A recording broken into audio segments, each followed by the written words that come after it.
So mga tol, kung matatandaan, ibinalita po natin sa previous vlog natin na co-main event si Casimero sa laban niya sa Kyrgyzstan ngayong darating na Sabado kontra dito kay Japanese Kyonosuke Kameda. So inilabas na nga po ng Kameda Promotion ang mga poster at pagkasunod-sunod na laban sa October 25 at October 26. Sa October 25, makikita po dyan na semifinal or co-main event ang laban ni Casimero versus Kameda. Ang main event naman po dyan, ang laban ng Delmorod Sati Baljib versus Asimali Wilim, kung saan nakataya po dyan ang WBA Asia Light Heavyweight. So taga Kyrgyzstan nga po itong si Delmorod. Dalawang Pinoy naman po ang mapapalaban sa championship.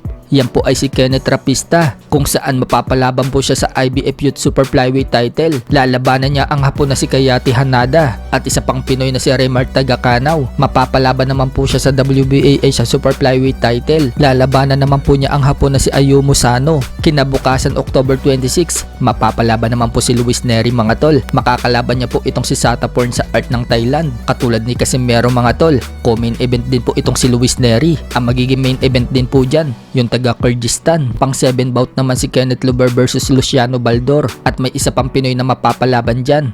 Yan po ay si Ken Danila. Makakalaban naman po niya ang taga Kyrgyzstan na si Nursultan Tolokolov. Samantala, napagalaman po natin mga tol na bukas na po lilipad ng Kyrgyzstan ang makakalaban ni Casimero na si Kyonosuke Kameda. So nauna na nga po si Casimero sa Kyrgyzstan noong isang araw. Marami nga po nagsasabi ngayon ng mga Japanese na ibang galawan daw ang ipapakita ngayon ni Kameda sa labang kay Casimero. Kung sa dalawang huling laban ni Kameda na nakipagsabayan siya, ngayon dahil nagbago daw ng gym ng pinag-iinsayuhan si Kameda, magiging counter puncher umano ang galawan nito. Yan daw yung dating estilo ni Kameda, kaya tiwala ngayon ang Team Kameda na sila ang mananalo. So tingnan na lang po natin mga tol kung ano yung kalalabasan ng laban na yan. Nagbitaw kasi ng salita si Casimero na hindi na daw niya papaabutin pa sa mga hurado ang desisyon ng laban na yan. At siguradong sigurado na rin si Casimero sa panalo niya at papaldo daw siya. Sa latest post po kasi ni Casimero, sinabi niyang malapit na daw siya mag-swimming sa mga dolyares. Sa kabilang banda naman mga tol, Jermar Charlo, hinamon si undisputed super middleweight world champion Terence Crawford kung bibigyan daw siya ng offer para labanan si Crawford. Papalag daw siya at sa tingin daw niya, siya lang daw ang best na pwedeng itapat dito kay Crawford.